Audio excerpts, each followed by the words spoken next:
Hora da Notícia, com João Paulo Alves e Isabela Souza. Gugu Liberato está de volta à Rede Record. Em jornal, afirma que o apresentador pagou pela entrevista exclusiva da reestreia. Acusado de ser espião da CIA, o jornalista William Vac pode receber indenização.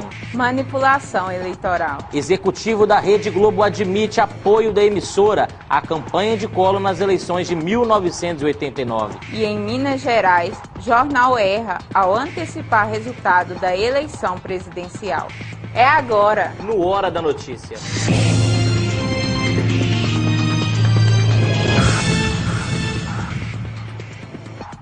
Boa noite. Boa noite. Um jornal do interior de Minas Gerais assume publicamente o seu apoio ao candidato Aécio Neves. O jornal Vale do Aço noticiou na última semana que o presidenciável Aécio Neves ocuparia o cargo no Palácio do Planalto, mostrando claramente sua preferência política. A cada edição, apresentava em sua capa o candidato à presidência que desejava ser o novo ocupante da cadeira presidenciável. Acompanhado do candidato ao Senado, Antônio Anastasia, e do governo Pimenta da Veiga, Aécio Neves percorreu as 3 cidades do Vale do Aço em carro aberto. Na véspera da eleição, o jornal Vale do Aço noticiou em sua capa a carreata da vitória. Foi um agafe, é inevitável, foi um agafe, poderia ter sido evitado, mas em contrapartida mostra, mais do que um problema com a equipe do jornal, mostra também um costume que deve ser evitado, que é a de querer adivinhar os resultados antes da hora. Isso aí é um costume que deve ser evitado a todo custo nos jornais, não é correto que se pense, se prejulgue resultados. O jornalista ele tem que falar o que aconteceu, ele não tem que adivinhar o que vai acontecer ainda. O apresentador Gugu Liberato negou hoje a notícia publicada pelo jornal O Dia de que sua produtora GGP teria pagado R$2 milhões por uma entrevista inédita e exclusiva com a ex-estudante Suzane von Richthofen, condenada a 38 anos e 6 meses pela morte dos pais em outubro de 2002. A matéria marcou o retorno do apresentador à Rede Record na noite de ontem. O jornal O Dia chegou a afirmar que o dinheiro poderia ser usado na defesa da presidiária. A jornalista Fabiola Hyper, blogueira do portal R7, foi condenada pela Justiça de São Paulo a indenizar o ex-jogador Raí no valor de R$ 72.400 por danos morais. Ela teria insinuado em uma publicação que o ex-jogador teria um envolvimento amoroso com o apresentador de TV Zeca Camargo. Também constam como réus no processo o portal R7 e o jornal O Dia, que repercutiram a informação. Fabiola ainda poderá recorrer da sentença.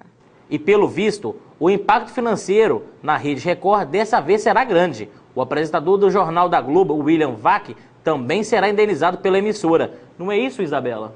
Pois é, João Paulo. O repórter Guilherme Fernandes está no Tribunal de Justiça de São Paulo. Ele traz mais informações e nos conta o motivo. Boa noite, Guilherme. Então, já foi decidido o valor da indenização? O juiz não quis gravar a entrevista, mas aceitou conversar comigo logo no final da sentença, longe das câmeras.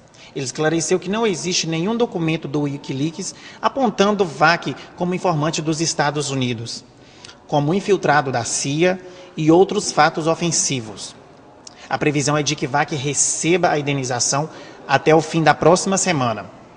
William Vac retornou aos estúdios da Globo e não quis falar com a imprensa. Voltamos com vocês no estúdio.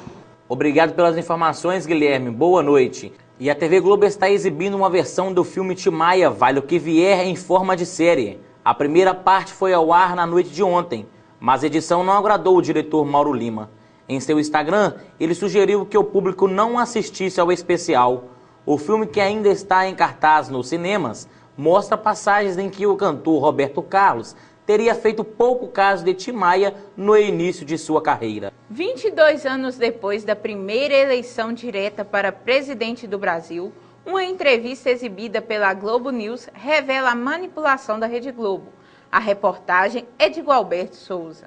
A declaração foi feita ontem durante a entrevista ao programa Globo News Bastidores. José Bonifácio de Oliveira Sobrinho, o Boni, que na época era o principal executivo da Rede Globo, confessou ter ajudado Fernando Collor no debate decisivo nas eleições presidenciais de 1989.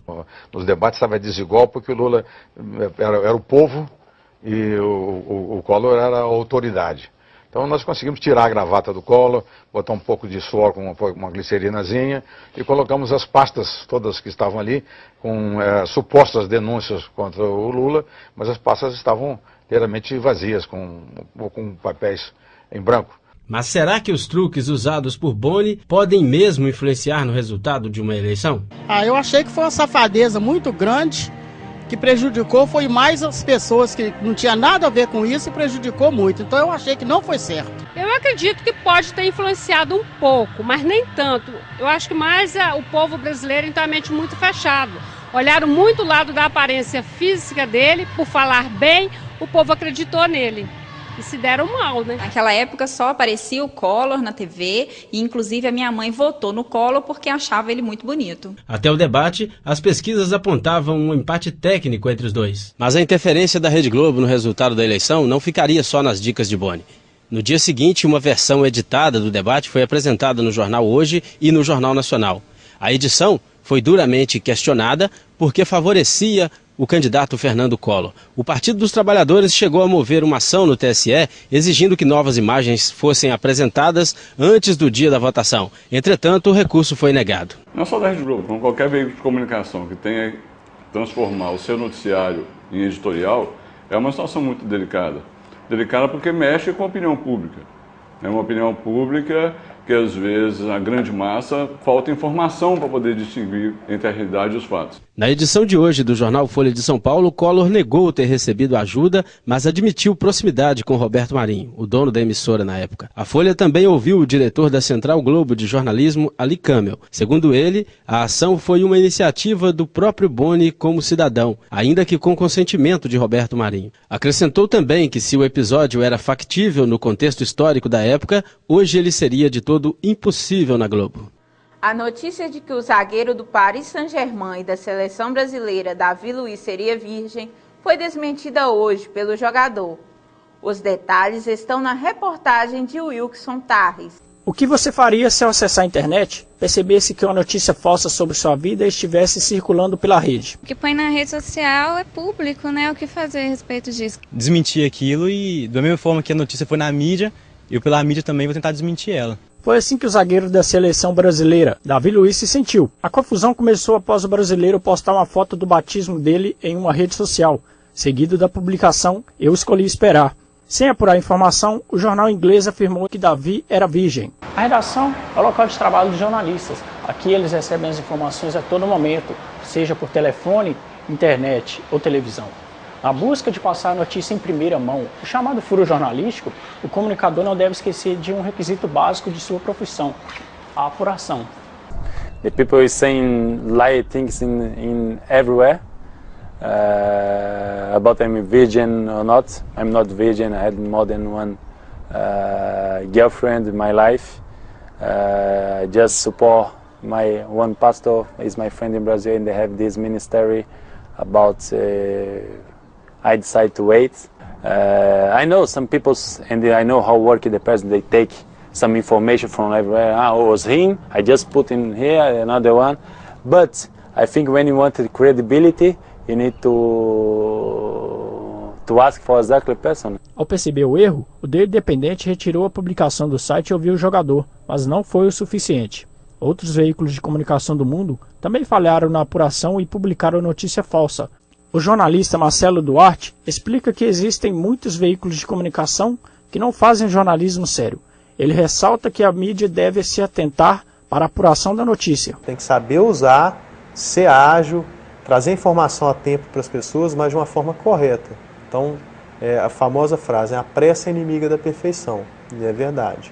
Então, há possibilidade de fazer com agilidade, mas de forma criteriosa. E isso que deve ser preconizado dentro do bom jornalismo. Após tudo explicado, o xerife da zaga Canarinho espera voltar a ser notícia dentro das 4 linhas, repetir momentos como esse e dar alegrias ao torcedor. O Hora da Notícia fica por aqui. Boa noite.